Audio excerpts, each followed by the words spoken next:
चतुर्विश्व चतुर्विश्व चतुर्विश्व त्रिविस्तवा षड्जायते योऽसौ पंचधा हृदय मम।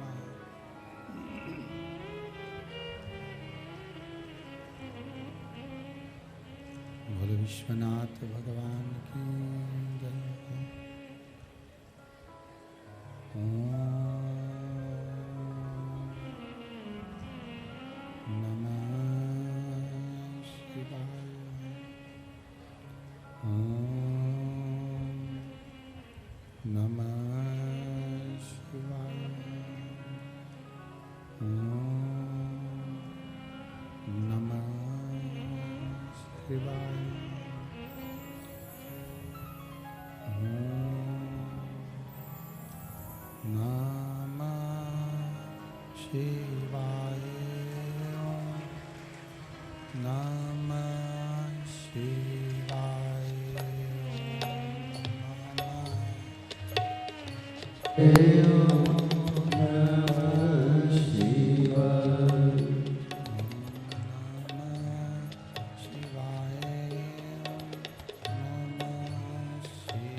विश्वनाथ भगवान की महाकालेश्वर भगवान की ओमकारेश्वर भगवान की राजराजेश्वर भगवान की कुबेरेश्वर महादेव की हर हर महादेव हर हर महादेव हर हर महादेव। काशी विश्वनाथ ओगड़दानी त्रिकालदर्शी कैलाशी अविनाशी भगवान शिव, जिनकी पुनित पावन शिव महापुराण की कथा संपूर्ण विश्व के कल्याण हेतु बाबा देवाधिदेव महादेव की कृपा से आप और हमको राजराजेश्वर भगवान की यह पावन धरा, पुण्यमय आनंदमय भूमि,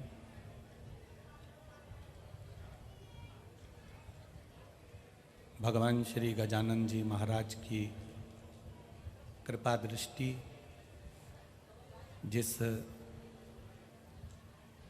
आकोला नगर में है, ऐसी पुनीत पवित्र पावन राजराजेश्वर की भूमि को नमन करते हुए शिव महापुराण के कथा के मुख्य यजमान श्री राम अवतार जी चौरसिया जी की स्मृति में एसपी चौरसिया, शांति कुमार जी चौरसिया, नीलेश चौरसिया, संदीप चौरसिया, पंकज चौरसिया, रुपेश चौरसिया, श्री जगदीश प्रसाद जी दुबे, श्री विजय जगदीश प्रसाद जी दुबे आकोला द्वारा इस पावन कथा का रसतत्व आप और हमको श्रवण करने का सौभाग्य मिला है। एक बार दोनों जजमान परिवार के लिए बहुत बहुत साधुवाद।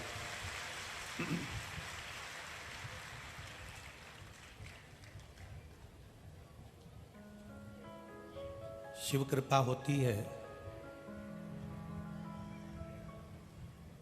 तब कहीं जाकर आप और हम भगवान की अविरल भक्ति को प्राप्त कर पाते हैं।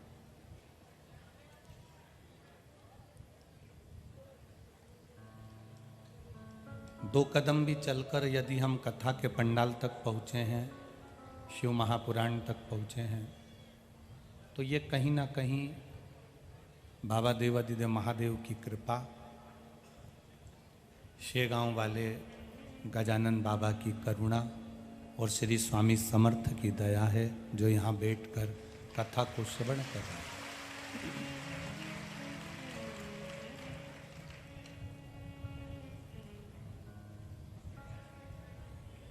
पांचवें दिन की कथा है जो पंचम इंद्रियों को हमें वश में करना सिखाती है।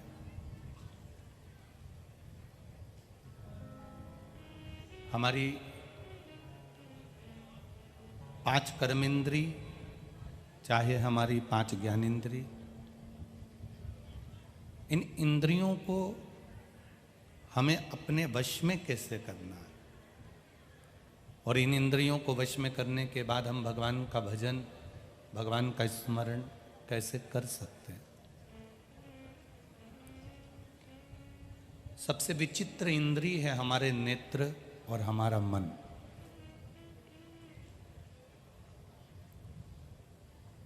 ये नेत्र रूपी जो इंद्री है, ये मन रूपी जो इंद्री है, ये भटकती है।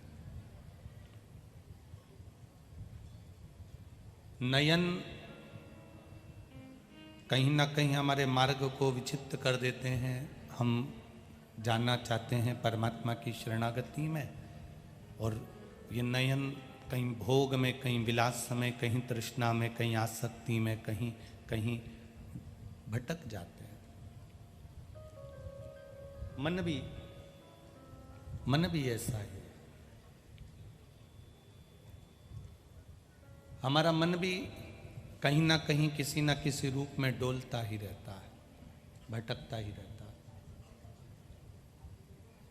शिव महापुराण की कथा कहती है, जब मन और दृष्टि ये दोनों ही परमात्मा की चरणारविंद में, भगवान के चरणों में अगर पहुंच जाती है, तो फिर हमें बहुत साधना करने की या बहुत तप करने की जरूरत नहीं पड़ती। परमात्मा का मिलन तुरंत हो जाता है। कहीं मत जाओ, फिर हो गया।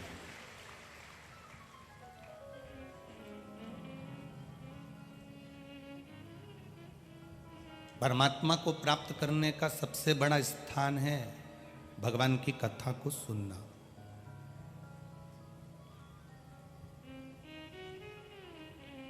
अगर हमने भगवान की कथा को सुनना प्रारंभ कर लिया, हमने भगवान की कथा को अपने भीतर उतारना प्रारंभ कर लिया, तो ये समझ लो कि परमात्मा को फिर मिलने में देरी नहीं लगेगी, भगवान तुरंत मिल ही जाएगा। इन श्रवण शक्ति के द्वारा परमात्मा को भीतर उतारा जाता है। और जब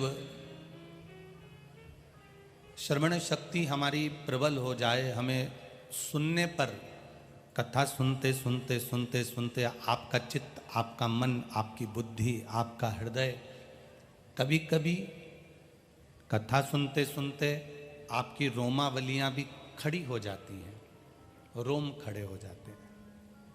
कभी कभी कथा सुनते सुनते आपका हृदय रोने लगता है, कभी कभी कथा सुनते सुनते आप मुस्कुराने लगते हो, कभी कभी कथा सुनते सुनते आपका ध्यान भटक सा जाता है, कभी कभी कथा सुनते सुनते ऐसा लगता है कि हम भगवान के भजन में बहुत डूब गए हैं। कभी रोमावली खड़ी हो गई, कभी ध्यान परमात्मा में लग गया, कभी हंस रहे हैं, कभी रो रहे हैं। ये कथा सुनने के बाद जब हमारी ये दशाएं होने लगती है तो ये समझ लें कि वो साधारण जीव नहीं रहता, वो भी श्री स्वामी समर्थ कहते हैं कि वो संत ही बन जाता है।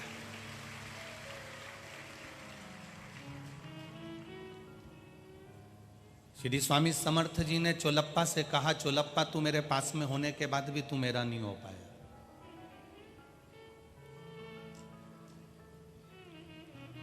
दुनिया के ऐसे कई लोग हैं जो भगवान के करीब होने के बाद भी भगवान के नहीं हो पाते।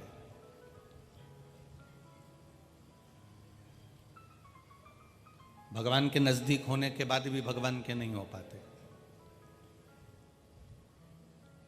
आपका विश्वास आपके परमात्मा के प्रति जागृत ही नहीं हो पाता। एक पड़ोसन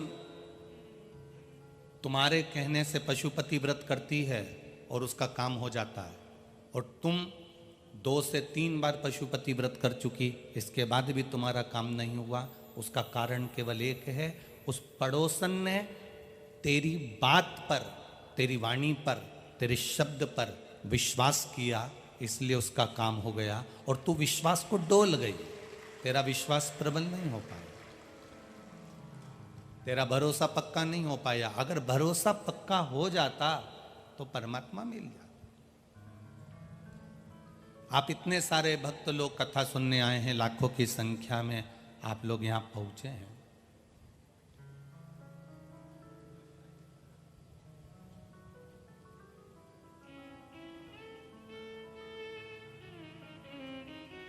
आदरणीय एसपी महोदय, आपके यहाँ के, उनसे जब बात हुई फोन पर, तो उन्होंने एक बात बड़ी सुंदर कही।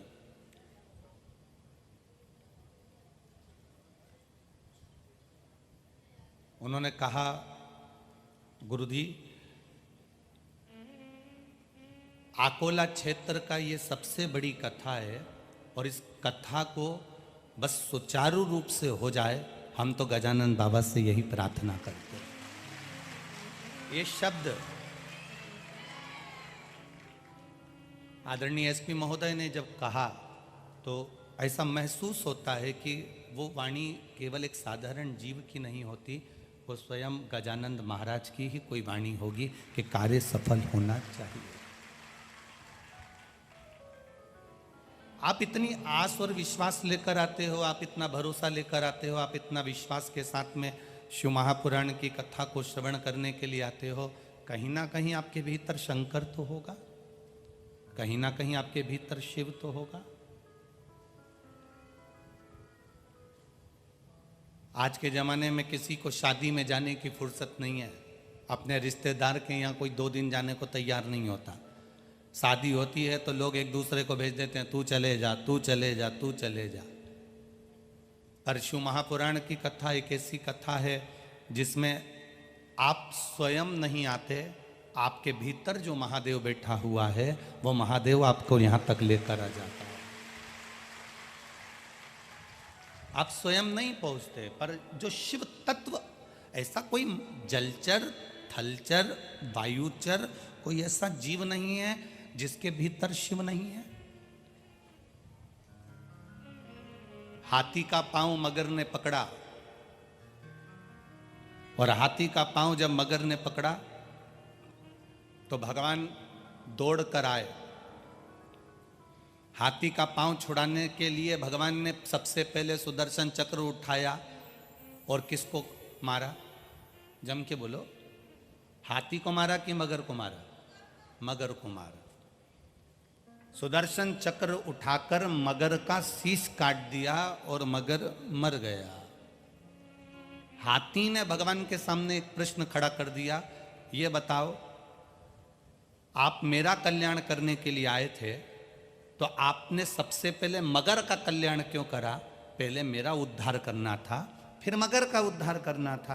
तुमने मेरा उद्धार ना कर कर मगर का शीश काटा और मगर बैकुंठ चले गया, मगर का उद्धार कर दिया। आखिर कारण क्या था जो तुमने मुझे छोड़कर, हाथी कह रहा है मुझे छोड़कर, तुमने मगर का साथ दिया और मगर का उद्धार कर दिया?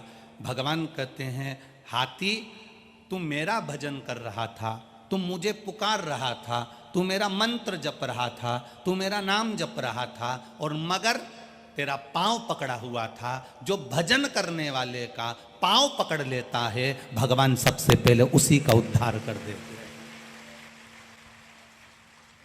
हाथी का उद्धार बाद में करा, पहले मगर का उद्धार करा, क्योंकि उसने हाथी का पांव पकड़ा था और हाथी भगवान का भजन कर रहा था, भगवान का स्मरण कर रहा था।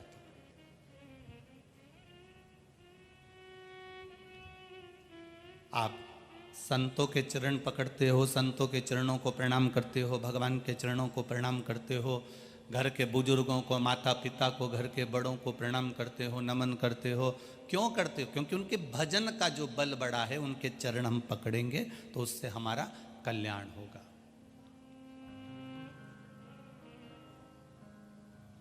हमने भजन के बल को बढ़ाया, और जब भजन का बल बढ़ता है तो अपने आप सुख की अनुभूति होने लगती है।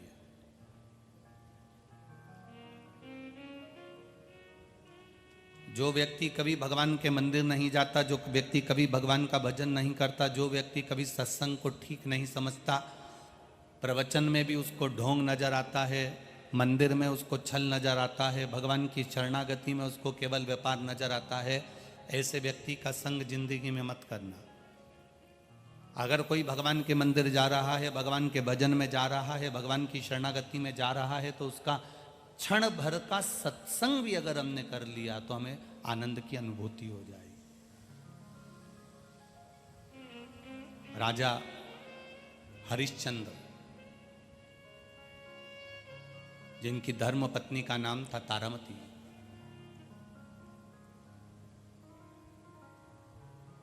राजा हरिश्चंद्र अपने राज्य का पूरा कार्य देखते थे। पूरे राज्य का कार्य राजा हरिश्चंद्र देख रहे हैं, और पूरे राज्य का कार्य देखते देखते राजा हरिश्चंद्र कभी सत्संग में नहीं जाते थे। उनका मन राज कार्य में लगा रहता था, सबको संभालने में लगा रहता था, कर्म को वो प्रधान मानते थे। और हम भी इस व्यासपीठ से कहते हैं, कर्म प्रधान है। आपकी मेहनत आपको तरक्की दे जाएगी।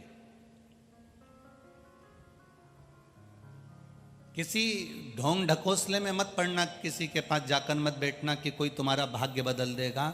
दुनिया में भाग्य बदलने वाला केवल आपका कर्म है, और देव अधिदेव महादेव हैं। आप जितनी मेहनत करेंगे, मेहनत के साथ में बाबा पर विश्वास करेंगे, तो आपका भाग्य बदल सकता है। बाकी के किसी की सामर्थ्यता नहीं कि कोई आपका भाग्य बदल दे।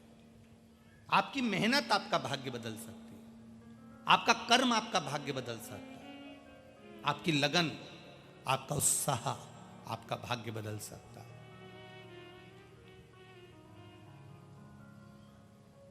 घर में बैठे रहो और सोचो कि बस कोई ऐसा मिल जाए जो मेरा भाग्य बदल दे, तो घर में बुजुर्ग माँ भी कह देती है, पिता भी कह देते हैं कि थोड़ी मेहनत कर, जा दुकान पर बैठ, थोड़ी मेहनत कर, भाग्य बदल जाएगा।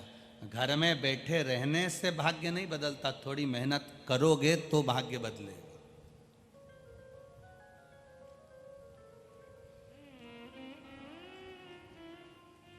स्वयं भगवान कृष्ण गीता जी में कहते हैं कि कर्म प्रधान है, तुम कार्य करे जाओ, फल की इच्छा मत रखना, मैं स्वयं फल प्रदान कर दूंगा। आप तो केवल अपनी मेहनत में लगे रहिए, अपने भजन में लगे रहिए। राजा हरिश्चंद्र राज्य देखते थे पर सत्संग में कभी नहीं जाते थे। धर्मपत्नी तारामती रोज सत्संग में जाना चाहती थी, रोज प्रवचन सुनने जाना चाहती थी, रोज कथा सुनने जाना चाहती थी। राजा हरिश्चंद्र की धर्मपत्नी तारामती शंकर की उपासक थी, भगवान का भजन करती थी। उसका मन कथा में बहुत लगता था। वो मंदिर जाए चाहे ना जाए, बस कथा में जरूर जाना है उसको। आप में भी कई लोग ऐसे बैठे होंगे जिनका मन कथा में बड़ा लगता है। हम मंदिर जाएं ना जाएं, हम लोटा भर के जल चढ़ाएं ना चढ़ाएं, पर जैसे ही टीवी पर बस कथा 1 बजे चालू हुई, आस्था चैनल पर जो शिव पुराण की कथा मिली और तुम्हारा मन कथा में लगा। कई कई ऐसे हैं जिनका मन कथा में रमा है। कोई कोई ऐसे भी हैं जो रात्रि को सोते सोते भी आधा घंटा कथा सुनकर सोते हैं। कोई कोई ऐसे हैं 15 मिनट जब तक वो कथा हेडफोन में, कान में, मोबाइल पर 5-10 मिनट नहीं देख लें तब तक उनको नींद भी नहीं आती। उनका चित्त लगा है कथा, उनका मन लगा है कथा। अब राजा हरिश्चंद्र की धर्मपत्नी तारामती के मन में बस केवल कथा थी, सत्संग था, प्रवचन था, और पति के डर के कारण वो दिन में कथा में जाती नहीं थी। दिन में कभी कथा सुनने नहीं गई, क्योंकि पति चिल्ला देगा, पति अपशब्द कह देगा, कुछ बोल देगा, सत्संग में कैसे जाऊं मैं। और पति मुझे बोलेगा ना तो चल जाएगा, पर जो प्रवचन दे रहा है, जो कथा कह रहा है, जो सत्संग कर रहा है, उसको बोलेगा ना तो दोस्त तो मुझे लगेगा ना। तो तारामती कभी दिन में कथा में गई नहीं। रात्रि को पति सोता, तारामती उठती और चल देती। अब एक दिन रात्रि को राजा हरिश्चंद्र के नेत्र खुल गए और उन्होंने अपनी धर्म पत्नी को पानी के लिए आवाज लगाया, सुनती हो, सुनो, मुझे प्यास लग रही है, जरा पानी दोगी क्या? पत्नी उठी नहीं, पत्नी दिखी नहीं। राजा हरिश्चंद्र पलंग पर उठकर बैठा और उसने देखा कि मेरी पत्नी नहीं है। बड़ा गुस्से में लाल हो गया। आखिर यह रात को जाती कहां है?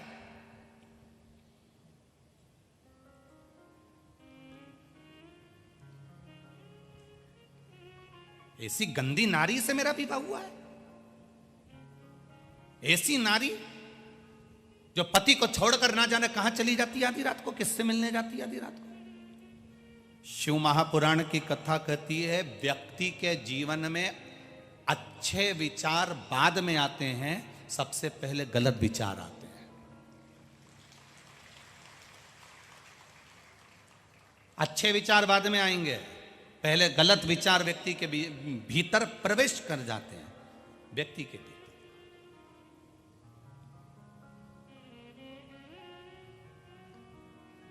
एक जगह पे रसगुल्ला पड़ा है, गुलाब जामुन पड़ी है, और एक जगह पर गंदगी पड़ी है, कोई कुत्ता मरा हुआ पड़ा है। तुम आराम से गाड़ी लेकर जाना, तुम्हारा ध्यान गुलाब जामुन पर, रसगुल्ले पर बाद में जाएगा। सबसे पहले वो जो कुत्ता मरा पड़ा है ना, उस पे ध्यान पहले जाएगा। व्यक्ति के जीवन में अच्छे विचार बाद में आते हैं, पहले गलत विचार उसके मन में आ जाते हैं। जैसे ही किसी को देखा, मन में गलत विचार आ गया। अच्छे विचार आएंगे पर बाद में, पहले बेकार विचार आएंगे।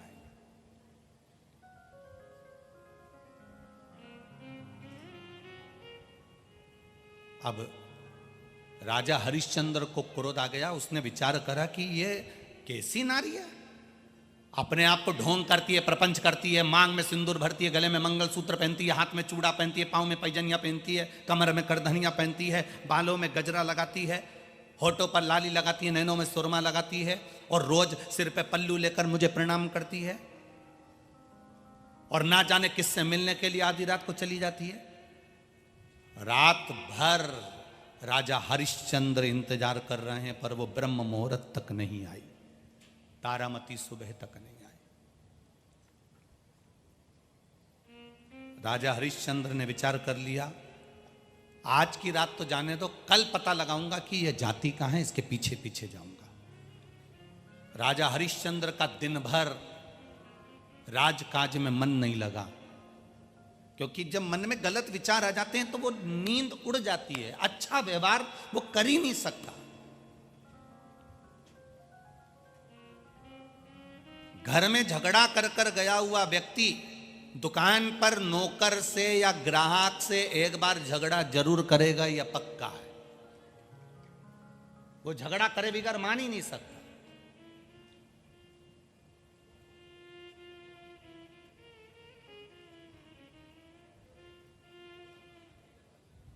जैसे एक लड़के के पिताजी लड़की को देखने के लिए गए, और लड़के के पिताजी लड़की को देखने के लिए गए तो लड़की से पूछा, आपने कोई धार्मिक किताब पढ़ी है कभी? आप धर्म को जानती हो? धार्मिक किताबों का अध्ययन करा है आपने? लड़की ने कहा हाँ करा है। कौन कौन सी किताब का अध्ययन करा है? लड़की ने कहा रामायण और महाभारत का अध्ययन करा है। अच्छा, रामायण आप, मैं आपके लिए चाय लेकर आई, मैं आपका आदर कर रही हूं, सम्मान कर रही हूं। लड़की बोली रामायण यहां देख लो, शादी होने के बाद महाभारत में तुम्हारे घर में दिखा दूं।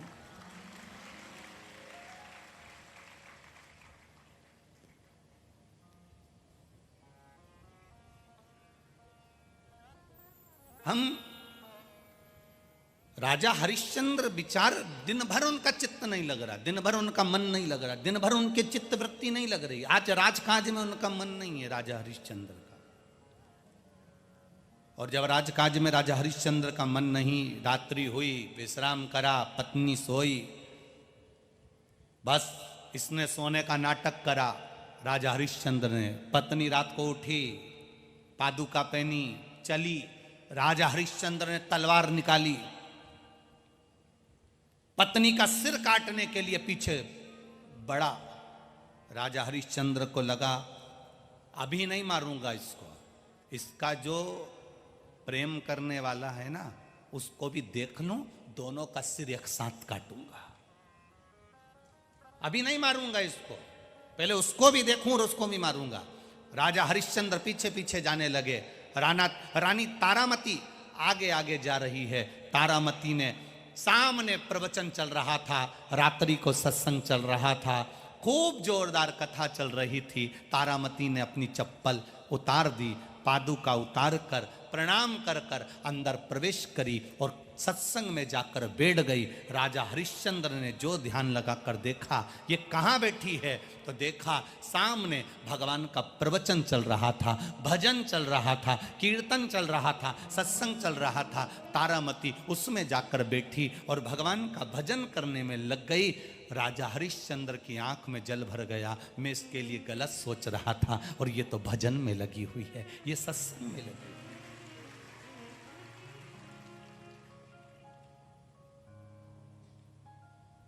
तारामती के पांव की चप्पल जो बाहर रखी थी, अब रानी की कोई पांव की चप्पल साधारण होती है क्या?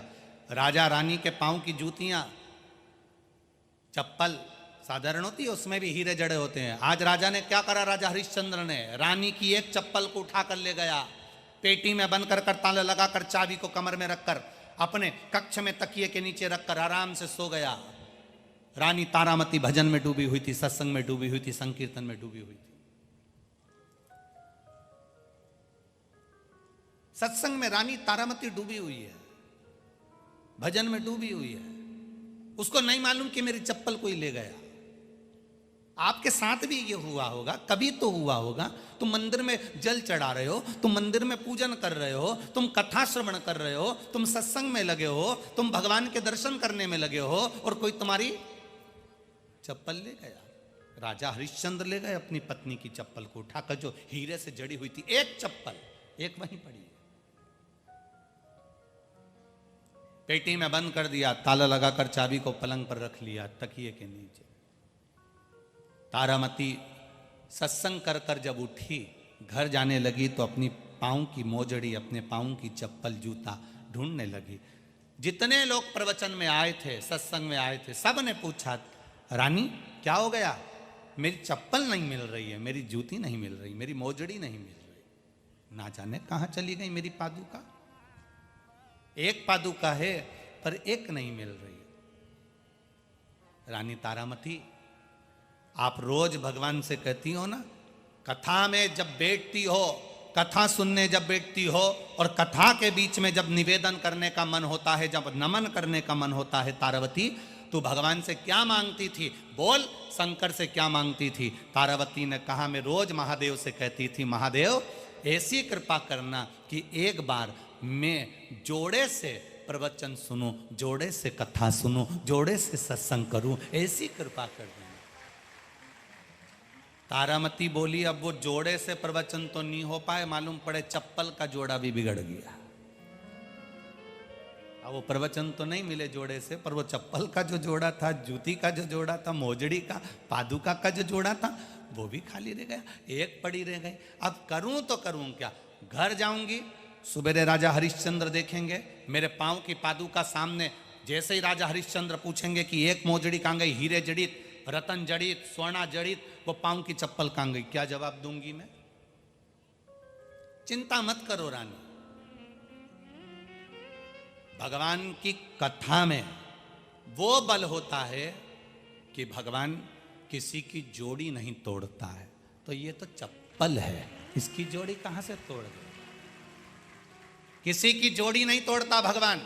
कथा में, सत्संग में जिसने अपने आनंद के लिए, जिसने अपने भाव के लिए शुद्ध विचार से, शुद्ध मन से, सात्विक प्रवृत्ति से जिसने कथा करवाई होती है, जिसने शुद्ध विचार से प्रवचन सुना होता है, जिसने सात्विक प्रवृत्ति से कथा को सुना होता है, उसका भगवान कभी बुरा नहीं करता। जिसने लोभ, लालच, वासना, आसक्ति, तृष्णा या अपना वर्चस्व दिखाने के लिए कथा, सत्संग, प्रवचन कराया होता है, तो बाद में उसको दुख भोगना पड़ता है, ये निश्चित है। आप रानी क्यों चिंता करती हो? आपको दुख नहीं होना चाहिए रानी, भगवान किसी के जोड़े को नहीं तोड़ता। चलो वापिस प्रवचन में बैठते हैं। जो प्रवचन में बैठे, भगवान का भजन गाना प्रारंभ करा, भगवान पर जो भजन गाना प्रारंभ करा, रानी ने हाथ जोड़कर कहा, महादेव आप किसी का जोड़ा नहीं बिगाड़ते, मेरी चप्पल ना जाने कौन ले गया, राजा को मालूम पड़ेगा, रात को प्रवचन में कैसे आऊंगी महाराज। बस इतना तो कहना था। इतनी देर में रानी जो बाहर निकली तो चप्पल का जोड़ा तैयार मिल गया रानी, चप्पल का जोड़ा तैयार मिल गया रानी को। रानी ने चप्पल पहनी, तुरंत भागकर भवन में पहुंच गई। जैसे ही रानी भवन में पहुंची, भवन में पहुंचते से ही राजा हरिश्चंद्र के नेत्र खुल गए। नेत्र खुलते से राजा हरिश्चंद्र ने अपनी रानी से कहा, तुम्हारी पांव की चप्पल का जोड़ा कहां है? रानी तारामती ने कहा, वो रहा। राजा हरिश्चंद्र उठे, उठकर देखा तो चप्पल जैसी थी वैसी की वैसी जोड़े की चप्पल सामने पड़ी हुई थी। राजा हरिश्चंद्र ने रानी से कहा, ये चप्पल तुम्हारे पास कहां से आ गई? रानी ने कहा, क्यों, क्या हुआ? राजा हरिश्चंद्र कहते हैं, तुम्हारे सत्संग करते समय एक चप्पल चुराकर मैं लेकर आ गया था, चलो मैं दिखाता हूँ। पेटी खोलकर जो चप्पल दिखाई तो रानी ने राजा से कहा, एक चप्पल के लिए मेरे महादेव को वहां तक आना पड़ा। गजब हो गया, गजब। मात्र एक पादुका देने के लिए, एक चप्पल देने के लिए मेरे महादेव को करुणा करना पड़ी। राजा की आंख से जल भर गया। रानी, कल से मैं भी सत्संग में चलूंगा। रानी ने राजा के चरण पकड़कर कहा, मैं महादेव से रोज मांगती थी कि जोड़े से सत्संग सुनूं, जोड़े से प्रवचन सुनूं, इससे ज्यादा क्या चाहिए मुझे। प्रवचन में जब राजा रानी बैठे तो राजा ने रानी से कहा, क्या ये कथा, क्या ये प्रवचन, क्या ये कथा हमारे घर नहीं हो सकती? क्यों नहीं हो सकती? राजा ने अपने घर में कथा रखी, प्रवचन रखा। राजा सिंहासन पर बैठकर कथा नहीं सुने, राजा कोई आसन लगाकर कथा नहीं सुने, रानी अंदर बैठकर सत्संग कर रही थी और राजा चप्पल के, जहां लोग चप्पल छोड़ रहे थे, जहां लोग चप्पल खोल रहे थे, राजा उस दरवाजे पर बैठकर जितने लोग अंदर जा रहे थे उनके चप्पल को अपने कपड़े से पोंछकर उस मिट्टी को अपने मस्तक पर चढ़ा रहे थे। इतनी देर में देव अधिदेव महादेव वहां प्रकट हो जाते। महादेव सामने आकर खड़े हुए। महादेव एक बूढ़े का रूप लेकर आए और बूढ़े का रूप लेकर आए महादेव। उनके पांव में चप्पल नहीं थी, पादुका नहीं थी। पादुका नहीं तो राजा ने कहा, बाबा जी, ओ बाबा जी, रुको जरा, तुम चप्पल पहनकर नहीं आए, तुम जूता पहनकर नहीं आए, और तुम भी ऐसे आ गए, और तुम्हारे साथ में जो अम्मा है, तुम्हारे साथ में जो आई है, तुम्हारे साथ में जो माता जी हैं बूढ़ी, वो भी पाँव में पादुका पहनकर नहीं आई, चप्पल पहनकर नहीं आई। इतने में महादेव तो बूढ़े के रूप में थे। उन्होंने कहा, हमारे पास में पादुका नहीं थी, इसलिए कथा में हम आ रहे थे ना, सत्संग में हम आ रहे थे ना, इसलिए हम पादुका छोड़कर आ गए। कोई बात नहीं, तुम्हारी पादुका नहीं है, कोई बात नहीं, लाओ तुम्हारा चरण दो। महादेव पार्वती जी को देखे, आज चप्पल पहनी आते तो चरण देने की जरूरत नहीं पड़ती, चप्पल छोड़कर आ गए, इसलिए राजा हरिश्चंद्र ने महादेव का चरण अपनी जंघा पर रखा और उसको कपड़े से पोंछ रहा है। कृतार्थ हो गया राजा, कृतार्थ, धन्य हो गया। आज भी राजा हरिश्चंद्र के उस संवाद को, पादुका के संवाद को हमारे सनातन धर्म में निभाया जाता है। गजानन महाराज जी का दर्शन करने जाओ, पादुका का स्पर्श करो। श्री स्वामी समर्थ का दर्शन करने जाओ, पादुका का स्पर्श करो। संत एकनाथ जी का दर्शन करने जाओ, पादुका का स्पर्श करो। श्री नामदेव जी का दर्शन करने जाओ, पादुका का स्पर्श करो। आज पादुका का स्पर्श क्यों किया जाता है? क्योंकि परमात्मा भी अपने चरण की रज अपने भक्तों को सत्संग के माध्यम से दे देता है। आपको लगता है कि शिव महापुराण की कथा में आप कथा सुनने के लिए आए हो, पर मेरा विश्वास कहता है, मेरा भरोसा कहता है, कई सालों से ये शिव पुराण वाचन कर रहे हैं, भरोसा कहता है आप अकेले कथा में नहीं आते, कहीं ना कहीं मेरा महादेव भी पार्वती को लेकर बैठा मिलता है इस शिव पुराण। कितना पानी गिरा, कथा चालू नहीं हुई उसके पहले। बोलो सही से, बोलो सही है। आंधी तूफान चला, कीचड़ कीचड़ हो गया, पानी पानी हो गया, व्यवस्था अव्यवस्था हो गई, पर कथा जब से चालू हुई तब से महादेव आपको खुद महसूस होगा, ऐसा लगता है कि महादेव बैठकर कथा श्रवण कर आता है। वो आपको लगता नहीं, लगता हमको नहीं मालूम, पर हमारा विश्वास कहता है। फिर निवेदन करेंगे, जैसे हेलीकॉप्टर को उतारने के लिए बड़ी सी जगह में एच बना होता है, क्या बना होता है? चूने से उसको एच बना देते हैं। हेलीकॉप्टर चलाने वाले को मालूम है कि ये एच बना हुआ है, वो चारों तरफ घूमता है और घूमने के बाद उस एच पर लाकर हेलीकॉप्टर को खड़ा कर देता है। उसी तरह मेरा महादेव भी सब दूर घूमता है और जहाँ शिव महापंडाल शिव महापुराण का लगा होता है, वो भी नंदी को उतार कर नीचे बिठा देता है। ये शिव तत्व है, ये शिव महापुराण की कथा है।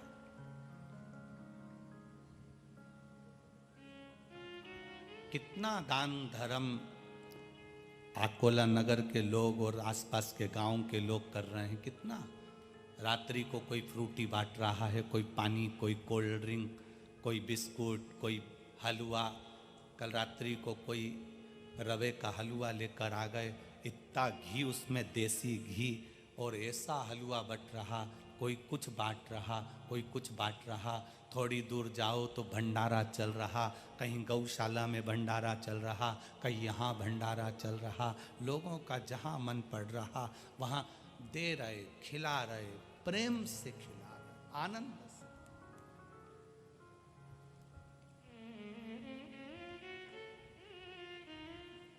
ये लाखों लोगों की व्यवस्था करना किसी के सामर्थ्य की बात नहीं है। ये लाखों लोगों की व्यवस्था करना केवल महादेव के बस की ही बात है। आप अपने बुद्धि से यह निकाल देना कि कथा आप करा रहे हो या कथा के यजमान आप हो। शिव महापुराण कभी नहीं कहती कि कथा का यजमान कोई होता है। शिव पुराण तो कहती है जब पहली बार शिव पुराण की कथा चंचुला देवी ने बिंदुक के लिए कराई थी, तब भी शंकर भगवान और पार्वती जी यजमान बने थे, तो यजमान के रूप में आज भी वही बैठे होते हैं। भले चौरसिया जी यजमान बन गए, दुबे जी यजमान बन गए, पर यजमान तो मेरा देव अधिदेव महादेव ही है। वो कैसे करा रहा है, कैसे साधता है, क्या करता है, बस वो करा रहा है और वो कर रहा है। अपनी कोई सामर्थ्यता नहीं, कोई सामर्थ्य।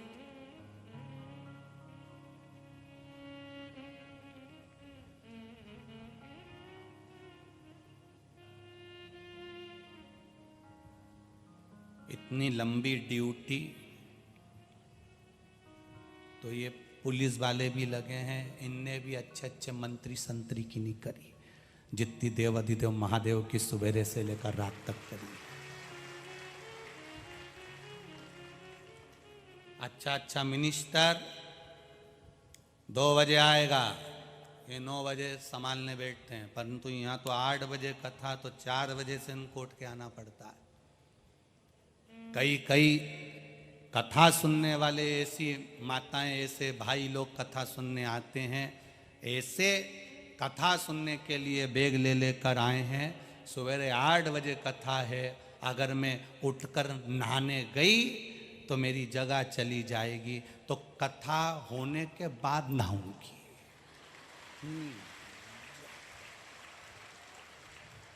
जाए ही नहीं, उठे ही नहीं। अगर उठ गई तो कोई बैठ जाएगा, तो तू नहाने नहीं जाएगी। फिर कथा तो क्या हुआ? सीवर वाला गुरुजी तो कहता है मन शुद्ध होना चाहिए, कथा तो भगवान प्रवेश कर जाता। तन धोने से कथा मिलती होती, तन धोने से अगर भगवान मिलता होता तो सबसे ज्यादा मछली नहाती है, उसी को भगवान मिल जाता।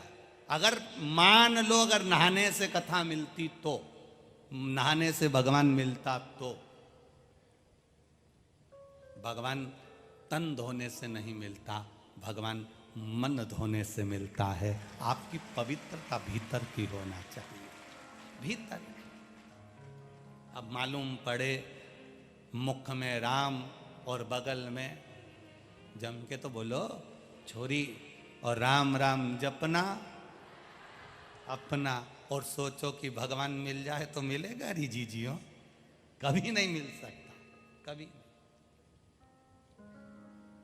नहीं जाए। आप में वैसे ना जाने कितनी ऐसी बैठे होंगे भाई, मेरी माताएं बैठी होंगी, मेरी जीजियां और मेरे जीजाओं ने ऐसे बैठे होंगे जो कथा होने के बाद फिर उठेगी, फिर नहाएगी, फिर भोजन करेगी और फिर अपनी दरी बिछाई, फिर उसे कोई मतलब नहीं, आग लगे बस्ती में, मस्ती में, उसे कोई मतलब नहीं कौन क्या कह रहा, कौन क्या कर रहा, उसे कोई मतलब, उसे कोई। और यही एक वो कहते ना, कथा चांगली लागली ना, तो भीतर से अगर भाव जागृत हो जाए, अपने भीतर अगर परमात्मा के प्रति एक उत्साह जागृत हो जाए, तो फिर निवेदन है, एच जहां लिखा होता है वहां हेलीकॉप्टर उतर जाता है, और जहां शिव महापुराण के इतने भगत बैठे होते हैं वहां महादेव उतर जाता है, महादेव उतर जाता। मेरा शंभु, मेरा शंकर, मेरा ओघड़दानी, मेरा त्रिकालदर्शी, मेरा कैलाशी अविनाशी उतरता। आपको लगता, कभी कभी महसूस करना, कभी अपने भीतर चित्त में एक महसूसता करना कि आप 2 कदम नहीं चलती अपने घर पर और 2 किलोमीटर दूर गाड़ी छोड़कर कथा तक कैसे आ रहे होगे, वो चला रहा होगा। इतनी दूर कैसे आ सकते हो? आप अपने घर के लोगों से कहते हो दुकान के सामने गाड़ी खड़ी करना, वहीं उतरूंगी, सामान खरीदूंगी, गाड़ी पे बैठूंगी और चल दूंगी। सामान लेने गई, करोड़ों का सामान लेने गई, तो भी गाड़ी तुमको दूर खड़ी करना नहीं है, पास में खड़ी करना है, बिल्कुल दुकान के सामने। जिस दुकान के सामने गाड़ी नहीं जाती, तुम उसके यहाँ सामान खरीदने नहीं जाते। बोलो सही है कि गलत है? तुम जाते ही नहीं। मैं तो दूसरे के यहाँ से ले लूंगी, गाड़ी नहीं जाती उनकी गली में, तो छोटी सी गली है, कहाँ से गाड़ी घुसेगी, गाड़ी नहीं जाती, मैं सामान और कहीं से ले लूंगी, मेरे को नहीं जाना वहाँ से सामान लेने। गाड़ी जाती नहीं तो सामान लेने भी नहीं जाते तुम, गाड़ी नहीं जाए। जो 2 कदम नहीं चल पाते, 4 कदम नहीं चल पाते, वो इतनी दूर शिव महापुराण की कथा सुनने के लिए लाखों की संख्या में आ जाते। ये शंकर ही तो तुम्हें उठाकर पकड़कर लेकर आता है। कौन लाएगा? मैंने तेरे ही भरोसे बाबा, तेरे ही भरोसे हवा बिच उड़ती जावांगी, बाबा डोर हटो छड़ीला में कटी जावांगी, भोले मैं तेरी पतंग, शंभू मैं तेरी पतंग, हवा बिच उड़ती जावांगी, बाबा डोर हटो छड़ीला में कटी जावांगी। जो शिव को मान लिया, राजा हरिश्चंद्र की जंघा पर भगवान शंकर का चरण रखा हुआ है और उसकी रज राजा हरिश्चंद्र झड़ा रहे हैं। राजा हरिश्चंद्र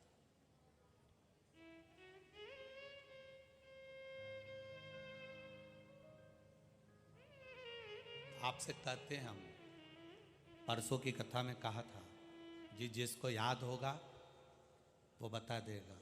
हमने परसों की कथा में भी आपको कहा था कि जब यहाँ से जाया करो तो भूमि को, जिस दरी पर बैठे हो, जिस कालीन पर बैठे हो, जिस फर्श पर बैठे हो, उसकी रज को अपने मस्तक पर लगाकर जाया करो, क्योंकि ना जाने किस वेश में नारायण मिल जाए। वो आया होगा, उसका चरण रखा होगा, उसकी रज मस्तक पर चढ़ गई तो हमारा जीवन सार्थक हो जाएगा, सार्थक।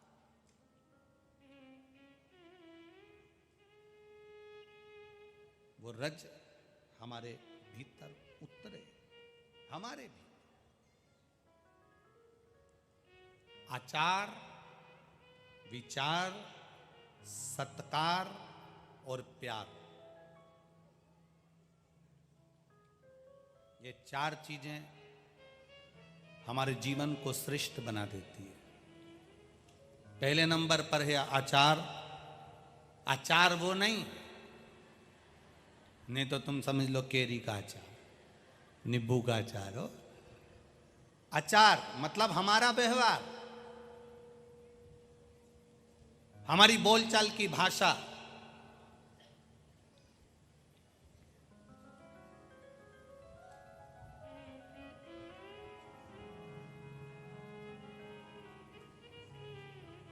ये कहीं ना कहीं आपका अगर व्यवहार अच्छा है, आपकी बोलचाल की भाषा अच्छी है, आपकी वाणी में नम्रता है, आप झुककर चलना सीखते हो, तो पूरी दुनिया तुम्हारे साथ खड़ी है। आपकी नम्रता नहीं है तो सब आपके विपरीत है। होगा करोड़ों का धन आपके पास में, होगा वैभव आपके पास में, जमीन जायदाद, बंगला, गाड़ी, दुकान, सब कुछ आपके पास में होगा, पर यदि आपका व्यवहार नहीं है, आपकी वाणी में प्रेम नहीं है, आप झुकना नहीं जानते, नम्रता नहीं जानते, तो आपका जीवन बेकार है।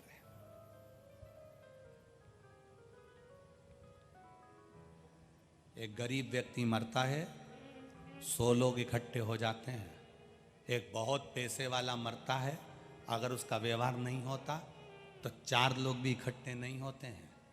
उसके व्यवहार से, उसके प्रेम से, उसकी वात्सल्यता से, उसकी करुणाता से आपको प्राप्ति हो सकती है। आचार विचार, आपकी सोच अच्छी होना चाहिए। काला कलर का चश्मा लगाओगे सब काले दिखेंगे, नीले कलर का लगाओगे सब नीले दिखेंगे, पीले कलर का चश्मा लगाओगे सब पीले दिखेंगे, सफेद कलर का लगाओगे सब सफेद दिखेंगे। आपका चश्मा जिस कलर का होगा, आपकी दृष्टि कैसी है, आपका विचार कैसा है। चोर को चोर नजर आता है, साहूकार को साहूकार नजर आता है, धर्मात्मा को धर्मात्मा नजर आता है, पुण्यात्मा को पुण्यात्मा नजर आता है, पापी को पापी, कपटी को कपटी नजर आता है, भजन करने वाले को भजन करने वाला नजर आता है, और धर्मात्मा को धर्मात्मा नजर आता है। आपकी सोच, आपका विचार, आपकी दृष्टि श्रेष्ठ होना चाहिए। चेहरे का कलर बदले ना बदले, पर अपना कर्म बदलना चाहिए, तो जिंदगी सार्थक है। अब हम चेहरा बदलने में लगे हुए हैं, हम रोज प्रयास करते हैं, मैं कैसे अच्छी लगूंगी, मैं कैसे अच्छी लगूंगी, मैं कौन से कलर के कपड़े पहनूं कि मैं अच्छी दिखूं। कभी विचार करना कि मैं कौन सा भजन करूं कि भगवान को अच्छी लगूं, वो भजन कौन सा होना चाहिए। एक साड़ी अच्छी नहीं लगती तो तुम उसको उतार दूसरी पहन लेते हो, वो भी अगर गड़बड़ दिख रही है तो तुम तीसरी पहन लेते हो। जरा विचार करिएगा, जब हमारा वस्त्र हमको अच्छा नहीं लगता तो हम बदल लेते हैं, तो अपना व्यवहार किसी को अगर अच्छा नहीं लग रहा तो अपने आप में हमें व्यवहार को बदलना चाहिए। हम अपने व्यवहार को नहीं बदल रहे, हमारा वही अकड़, हमारी वही आसक्ति, वही काम, वही लोभ, वही तृष्णा, वही निंदा, वही व्यर्थ का काम, तो हम परमात्मा को नहीं पा सकते।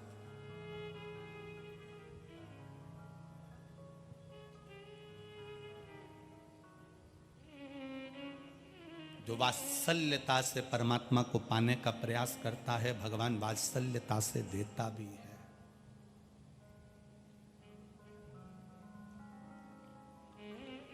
वात्सल्यता से देता।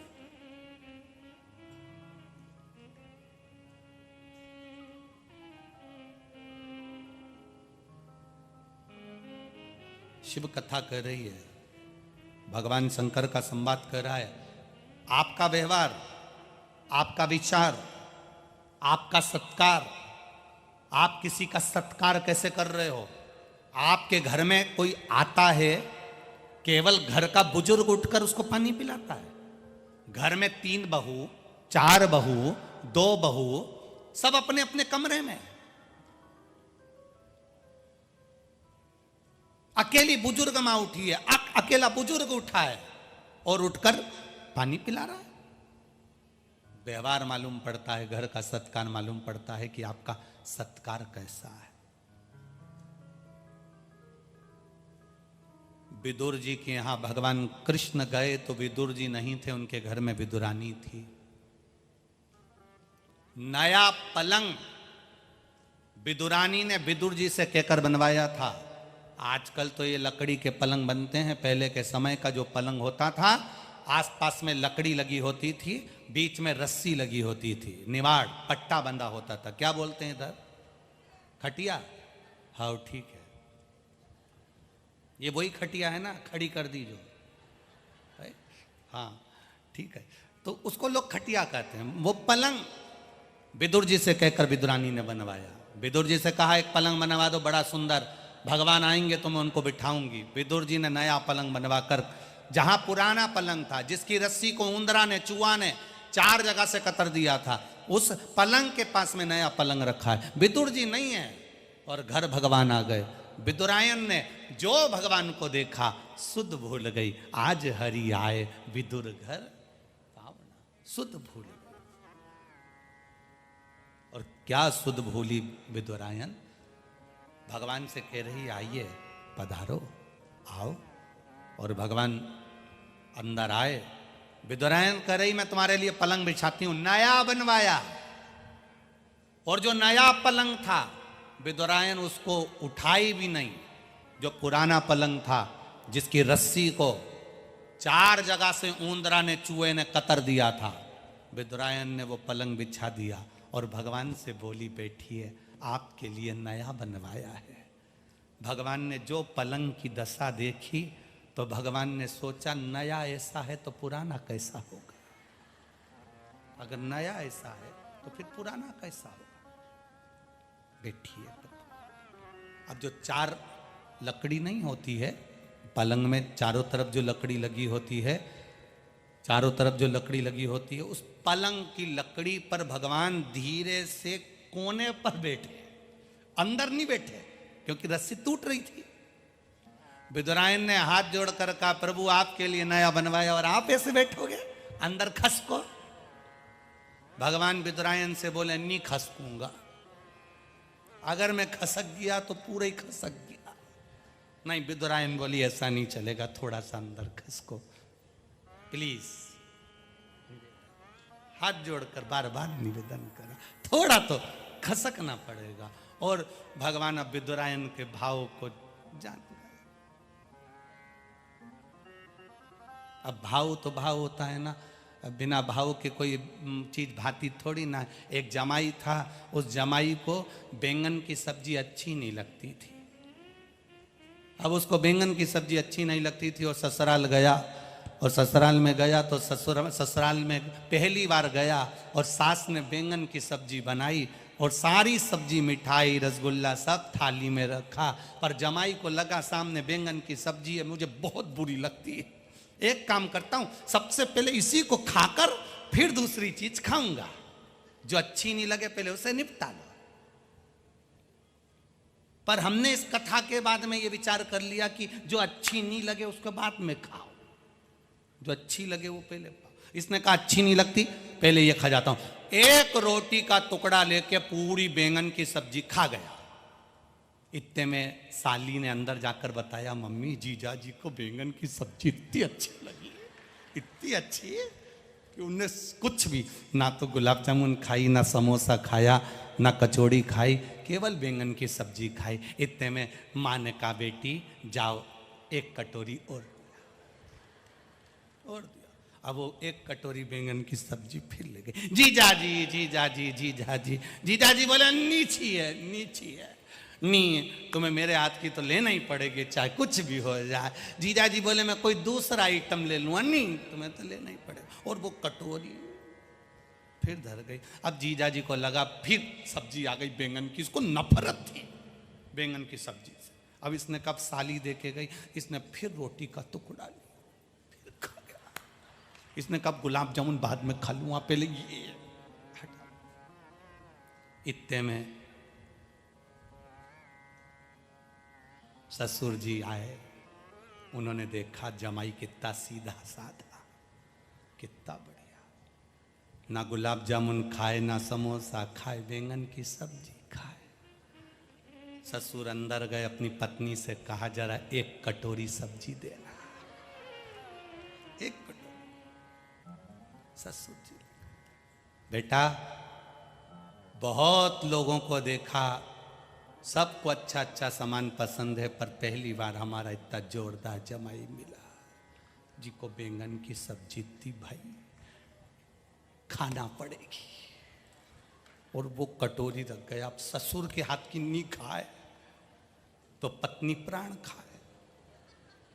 उसने कहा सब बाद में खाऊंगा, पहले बैंगन की सब्जी। उसने ससुर के हाथ की खा गया।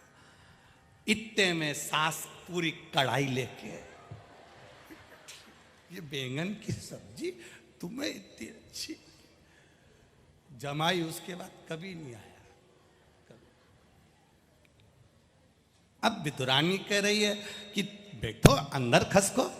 भगवान बोले कि मैं अंदर खसका तो पूरे खसक जाऊंगा। विदुरानी बोली, तुम्हारे लिए नया पलंग बनवाया, भगवान के नया ऐसा है तो पुराना कैसा होगा। फिर भी नहीं माने। जो भाव से अगर जिमाए, भाव से बुलाए, भाव प्रकट करे तो फिर तो मानना पड़े।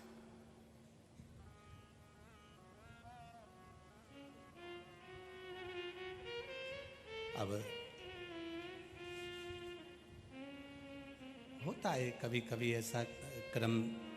तुम्हारे आकोला के पास में मंगरूल पीर है।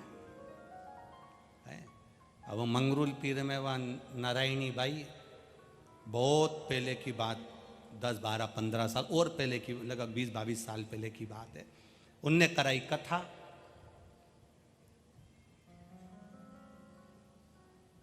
अब उन्होंने पहली बार तो हमारा महाराष्ट्र आगमन हुआ था।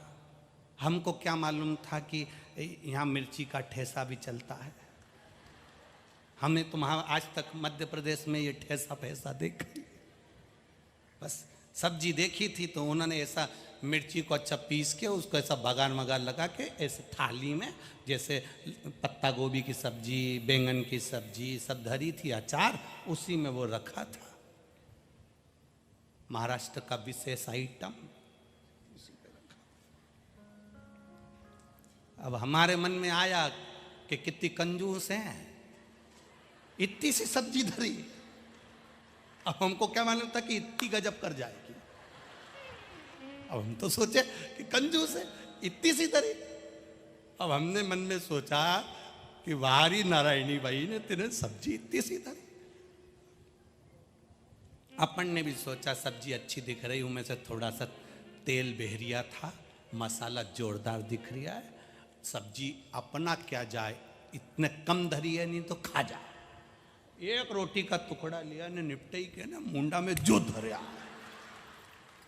बस उस दिन के बाद समझ गए कि ये बहुत ठेस पहुंचाता है, और केवल यहां तक ठेस नहीं पहुंचाता, 3-4 दिन तक पहुंचाता। ये साधारण नहीं है हो।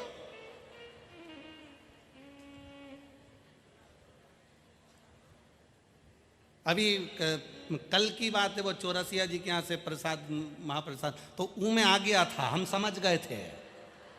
अलग ही रखना है वो, तो ध्यान रखना। तो ये प्रेम की भाषा है, एक आनंद की भाषा, और बड़ी बड़ी आनंदता होती है इसमें। तो वहाँ भगवान से विदुरानी कह रही है, जरा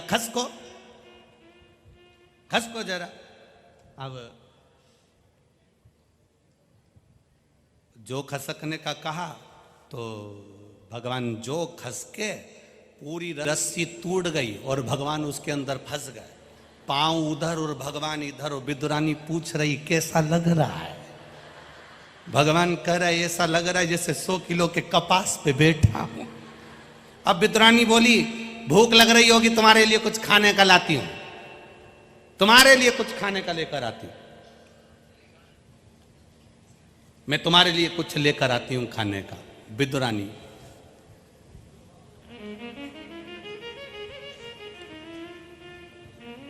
अब भगवान ने मन में सोचा, जब बिठाया ऐसा है तो खिलाएगी कैसा, उससे अंदाजा लग जाए।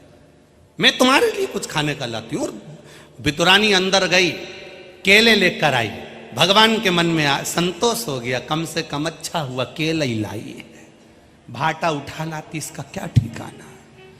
केला लाई और भगवान के चरणों में बैठकर बड़े प्रेम से केला छीलती जाए, और भगवान से के मैं तुम्हारे लिए 2 दर्जन लेके आई थी, और तुम्हारे काका विदुर जी 2 दर्जन लाए, 4 दर्जन केले तुमको ही खाना है। भगवान कह रहे ला मेरे को दे दे, मैं खा लूंगा। नहीं, मैं छील के खिलाऊंगी। उनको क्या मालूम था कि पक्के में छिल के ही खिलाएगी। अब जो अंदर की गिरी थी वो नीचे फेंक दी और छिलका भगवान को दे दिया। भगवान ने पूछा ये क्या है? विदुरानी बोली केला। भगवान बोले जो नीचे पटका, तो के छिलका। भगवान बोले तुम्हारे यहाँ उल्टा खाते हैं। विदुरानी बोली केला तो ऐसे ही खाते हैं। भगवान को छिलके देती जाए, भगवान छिलके खाते जाए, सारे छिलके भगवान खाते जा रहे। तो भगवान ने विदुरानी से पूछ लिया, सब केले हम खा जाएंगे तो तुम क्या खाओगे? विदुरानी बोली जो नीचे पड़ा है वो हम खा जाएंगे। भगवान सोचे गजब गजब। प्रेम जहां पर है, आपका सत्कार, आपका आचार विचार, और तीसरे नंबर पर है सत्कार कैसा है। कि दुर्योधन के मेवा त्यागे, साग विदुर घर खाई, सबसे ऊंचे प्रेम सदाई।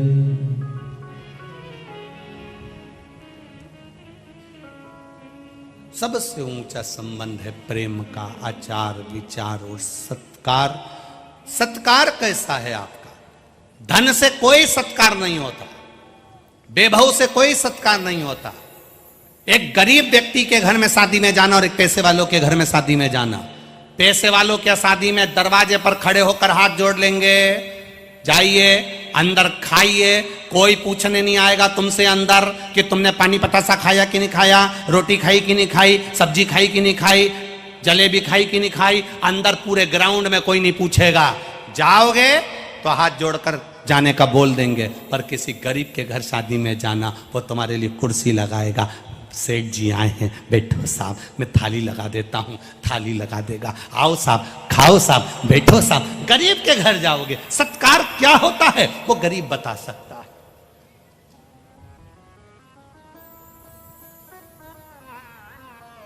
सत्कार क्या है? धन से कभी सत्कार नहीं होता, धन से कभी सत्कार नहीं होता। आप दिल से सत्कार करिए। और चौथे नंबर का है प्यार, प्रेम। आज के जमाने में भाई भाई में नहीं है, रिश्ते नाते कुटुंब कबीले सब धन के मोहताज हो गए। थोड़ा सा प्रेम बढ़ाने का प्रयास करिए। जीतते गए, ना घर ले गए, ना जमीन ले गए, ना 25 लाख की गाड़ी ले गए। जीतते गए, कुछ भी लेके नहीं गए। तुम और हम भी ऐसे ही जाएंगे, सब यहीं रह जाएगा। अपना किया गया जो सत्कर्म है, आपने किसी को एक बोतल पानी पिलाया है, आपने किसी को एक अन्न का दाना खिलाया है, बस वो हमारे खाते में जाएगा, बाकी का सब छूट जाएगा।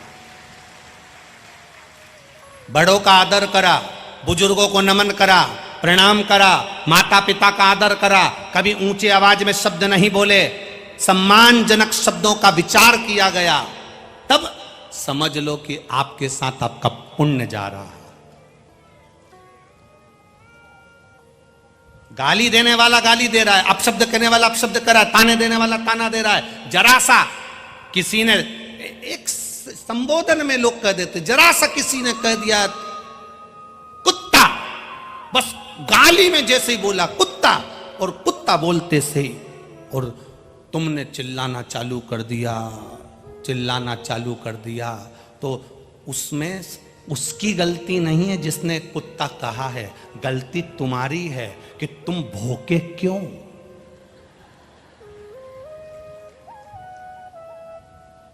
मतलब तुमने प्रस्तुत कर दिया कि उसने जो बोला वो गलत नहीं बोला, उसने